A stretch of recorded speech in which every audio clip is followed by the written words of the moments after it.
I want you to think about your answer to this question. Would you rather be in a kingdom that has only 2 alliances, but every single player in that kingdom has a ton of power, really crazy commanders, ridiculous accounts, highly skilled, or would you rather be in a kingdom that's got 5, 6, or 7 alliances? There are tons of players, but a huge range of skill. Some are really good, and some really have no clue how to play the game at all. Which kingdom do you think is stronger, and which kingdom do you think is more likely to win? I've got to tell you, recently we've seen a number of these sort of throwdowns happen in KVK. Right now, we're looking at 1960 with 60 GT. All 7 seasons of KVK they have won up to this point. Now battling against 1307, who has 3 more alliances than they do in 1960. And of course, there are other kingdoms involved in a KVK. There are many kingdoms involved in this situation. But I want to talk in this video about which kingdom design is actually better and how do you take down the opposing kingdom design. If you're in, for example, 1307, how would you beat 60 GT, who's got just insane stacked players? Or if you're in 60 GT, how do you capitalize on the weaknesses of a kingdom like 1307? Let's talk about it.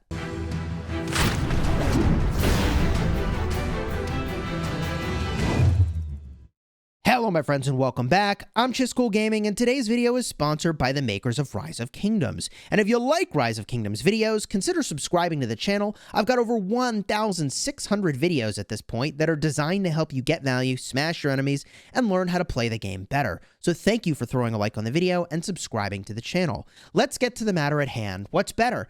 The stacked kingdom, like 1960, or a kingdom that's got tons of players, like 1307, or the strategy that 846 has taken, and so on. I don't think it's a coincidence that the 2 most well-known stacked kingdoms in the game are Osiris League champions, right? You've got 1V in 1034, you've got 60 GT. These teams have insane Osiris teams, and they win an overwhelming majority of their KVKs, or have actually, as it turns out, never lost. These are some of the most technical and skilled players in the game, and they often have multiple league teams within each alliance. So 60 GT, I believe, could field multiple teams if they wanted to. I don't know if they do or not, but I know for sure that 1V, that alliance, has 3 or more Osiris teams baked within it, and they all sort of go to different alliances to play when it comes time for Osiris, which is insane. They have just a huge amount of skill in each player. And not only do they have a huge amount of skill, but they have a huge amount of power. These accounts, for the most part, are stacked. And of course, there are exceptions, but every single player punches very, very hard. And if they don't have the power, they've got the skill because they are exposed to other players who can teach them how to play the game skillfully. And in a smaller kingdom, there aren't nearly as many people that you need to teach, so you don't have to worry quite as much about your time scaling to 1,000+ people and trying to coach all them.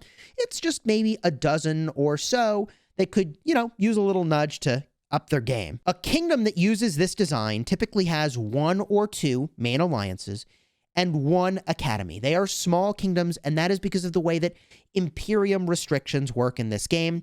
Once you reach a certain amount of power in your top 300 players by power, that's it. You can't bring in any more high-power players.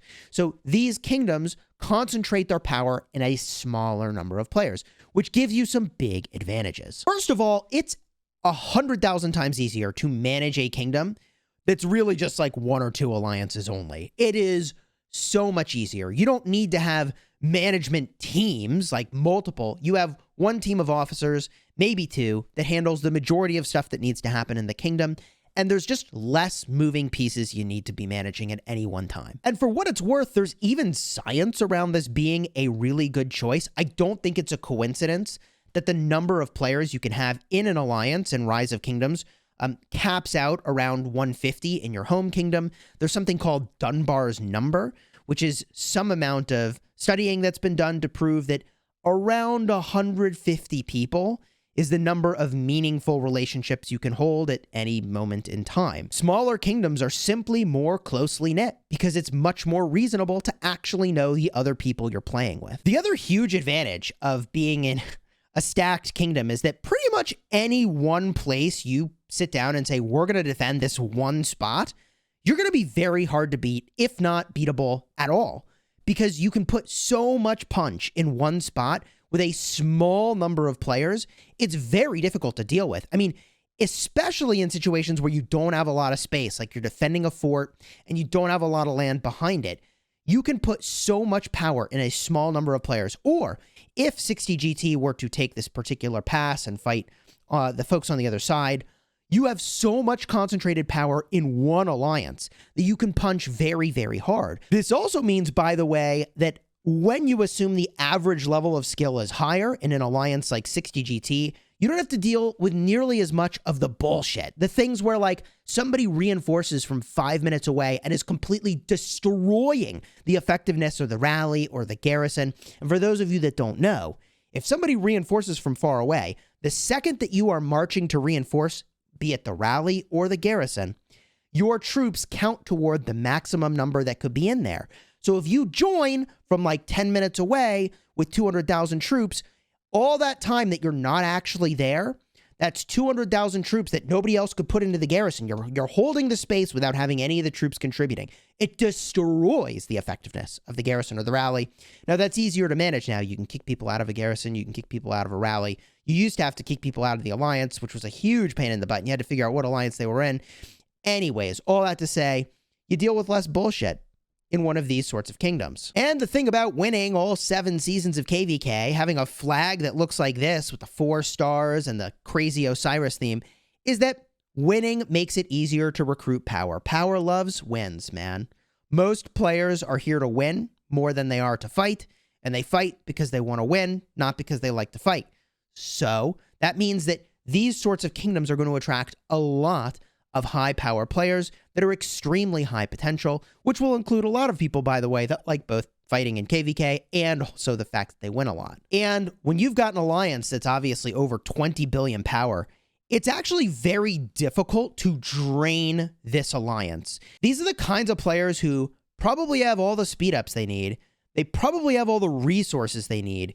At some point, you'll run them out of troops or the will to lose their troops, but it's very difficult to actually defeat this kingdom by draining their players. They just have too much. With that said, there's some huge disadvantages to having this style of kingdom.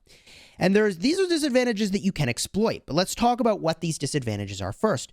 The first huge disadvantage is that when you've got one stacked alliance and everybody's high power, you are really counting on every single person to make a big KVK contribution. Deadweight in this style of kingdom is a disaster. Every person has to contribute to the strength of 3 or 4 of what some other kingdom average player would do. And if you have people that are deadweight, you are going to fail. These smaller ecosystems of players, like 300 to 500 players, are much more fragile when compared to ecosystems that have 1,000 or more players. And so you're much more vulnerable to any one player or small group of players that decide they're going to leave or quit or don't contribute, compared to the larger kingdom where, yeah, it gets just averaged out with a huge number of people. Some people may step up to kind of make up the gap, but you just don't have as much cushion in a 1 to 2 alliance kingdom. The other huge disadvantage of having a smaller number of players is that you simply cannot be in as many places at once. So one of the things that a kingdom like 60 GT really wants to do is to concentrate their fighting in only 1 or 2 places at a time. I mean, I'll go back to this part of the map. It's not a coincidence that they didn't build their forts touching this pass. They don't want to have to fight at this pass if they don't have to. And 1307 and their allies have to build a connecting flag before they can then start to build these forts. So I think this is really important and extremely smart gameplay on the part of 1960, where they are minimizing the surface area for fighting and rallying. The number of places and times where they can actually have to fight is diminished, which means they can concentrate their power in a smaller number of places. And at this exact moment in time, they're focused on getting a fort drop down. And they're doing exactly what their advantage gives them, which is allowing them to focus one spot and put all that punch and all that immense strength in a small number of players through the pass, because they can put all that strength in one alliance. Hard to replicate. That said, the disadvantage of being in a kingdom like this is that every one of these players is going to burn through a lot of resources and a lot of speed ups and a lot of troops to win their KVKs. Now, you know you're with a bunch of other people that are going to do the same, but I'm just saying the average sort of cost per KVK is probably very high in this style of kingdom because every player has to put out big numbers. Here are the things you need to do if you want to beat a kingdom like 60 GT. The first is that you have to force them to be in a bunch of places at once. Force them to have to split up their strength. That is the most important thing that I can think of for handling this style of kingdom, because a murder ball like this is borderline unapproachable when they get all their players in one place. But if you force them to be in a ton of places, it's actually extremely difficult. Also, kingdoms like this are very susceptible to having really crucial downtimes where they just are dead or nearly dead or cannot get the critical mass of players necessary to do what they need to do, which means that if you can strike a kingdom like this in their downtime, you have the possibility of completely offsetting all progress they made in their insane uptime.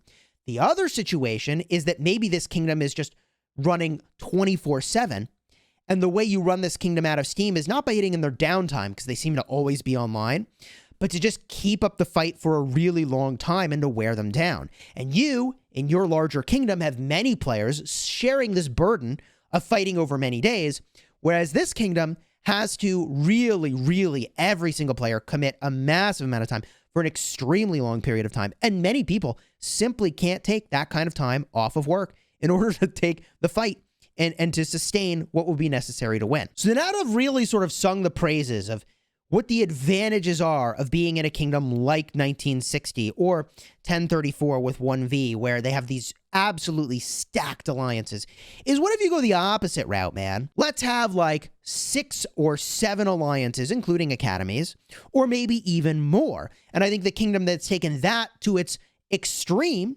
and is just coming off of a KVK loss is 846. Now, just because they lost doesn't necessarily mean the kingdom design is bad and that one or another design is superior.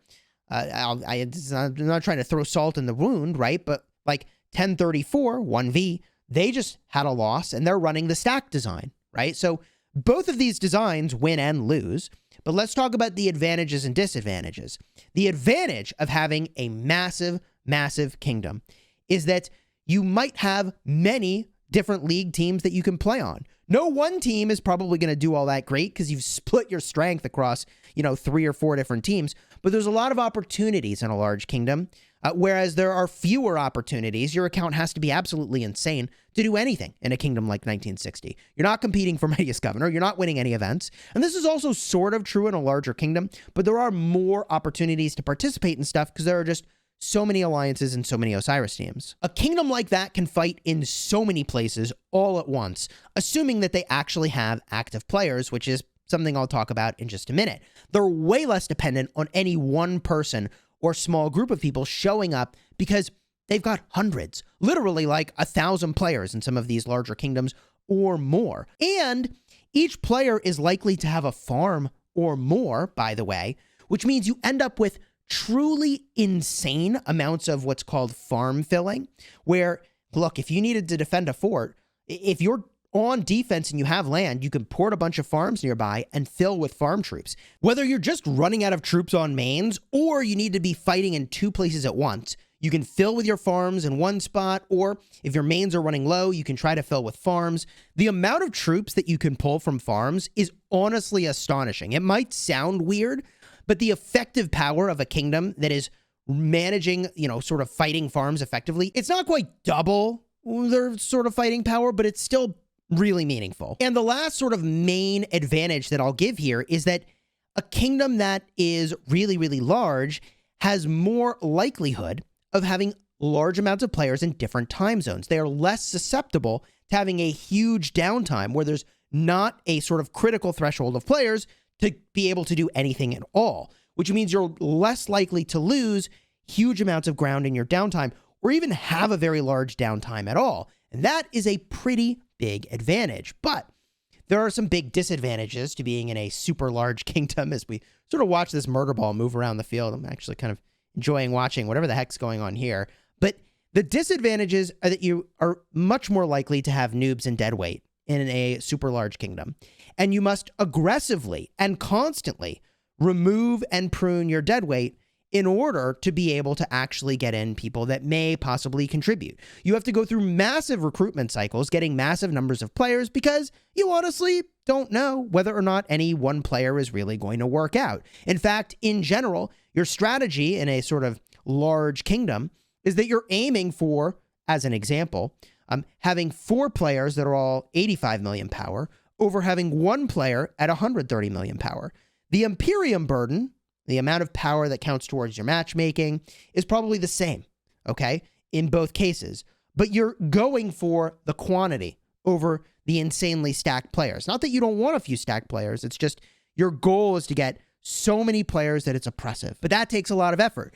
And it takes a huge amount of coordination to run a kingdom like that. Now we're talking about needing teams of teams, right? You've got officer groups, you've got territory groups, you've got war groups, you've got a council. There are so many more things and so many more people to coordinate with because there is simply more stuff that needs to get done. Now, the advantage is that you do potentially have more shells to use in KVK, right? Alliances to use. That's a good thing. More shells that are actually sort of staffed and run, but that comes at its own cost, which is a huge coordination burden. And with so many people, there's bound to be different opinions, and then conflicts arise, and then ultimately drama. So yeah, large kingdoms are more likely to have drama because of all the different perspectives. So how do you beat a super large kingdom? What do? And I think the way that you beat a super large kingdom is to simply drain them. You run their average to beginner players or weaker players out of resources and speed ups, make them tap out. And then the players that are more stacked are going to get drained really, really quickly because they're going to be the only ones left fighting. And then they are beatable. You force them into situations where they can't leverage their numbers and drain them. And an example of a situation where you can't use your numbers is what 60GT was doing to 1307 the other day when the passes opened. And I'll explain that a little bit more here. In this version of KVK called Strife of the Eight, we were actually fighting at the other pass where we were watching this happen, but in fact, I'll just show you. So here's the pass where I thought 1960 used this strategy really well. Instead of fighting for this pass when it opened, they let the 1307 kingdom and their allies take the pass. And 60GT is just sort of sitting here saying, hey, if you think that you can send one rally through these passes and burn our forts for any meaningful amount of time, good luck to you. We'd like to see it happen. We'd like to see you try it. And I think that was really smart. Because the alternative is that they try to push through and they try to take out multiple kingdoms all at the same time. And they were like, you know what? Hey, we're just gonna play to our strength, your weakness here. You got to pick your best players, consolidate them into the alliances. And by the way, it's only your kingdom that can try to take ours. Good luck. So the way that you beat a kingdom that has numbers is you force them into situations very simply where they can't take advantage of their numbers. And it's happening beautifully right now, like textbook. Rather than having these forts connected to this pass, as I was describing earlier, right? These forts are not burning at all. No burn. They're just free, full health, and 60GT gets to concentrate their power over here. This is exactly the way that you deal with a kingdom like 1307, is you force them to have to deal with your insane might concentrated all in one place. That doesn't mean this fort build is necessarily going to work. They are fighting through a pass. That's difficult to do, okay? None of the other kingdoms can help in the sort of same way as the ones that can walk through the pass, right? So there's disadvantages here. But my point is that the way you take down a sort of kingdom that has huge numbers and can be in many places is to force them to fight you in fewer places, right? And as soon as 1960 gets any territory on this side, if they get any territory on this side, they're going to be able to send some really high power players onto that territory to defend it, which is super impactful. But my gosh, here's a double rally. Double rally. You know, building a fort into a situation where you can get double rallied, that's pretty tough, man. I don't know how I feel about that. I also kind of wonder, I mean, 1960, should they just swarm this fort at this point? Or rather, the rallies building the fort? I don't know.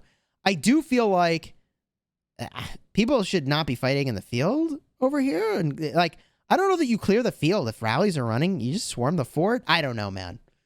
But I do kind of want to watch this for just a minute and see how it works out. But this could end up being like a multi-hour affair. Oh, fort is red. There it is. There's the swarm. Okay. Here we go. Now it's heating up. This is what I would want to see to take down a fort. There's the king skill. So you've got a small number of players here in 60 GT. Each one of them has to have a march in this fort. You can only have one march in a building structure at a time. That fort's going down. That fort's almost gone. Oh, that's hanging in there. Jeez, I don't know, man. This is kind of crazy. Who is going to win this? This video was going to end up being longer than I intended because I think I'm going to let this run to see who actually takes the darn thing. I mean, is this wave of rallies going to do the job? Or is this thing going to build? Ooh. This is the sort of situation, by the way, where a large kingdom can do some really cool stuff where they sort of have a surge of activity and they get everybody online at the same time.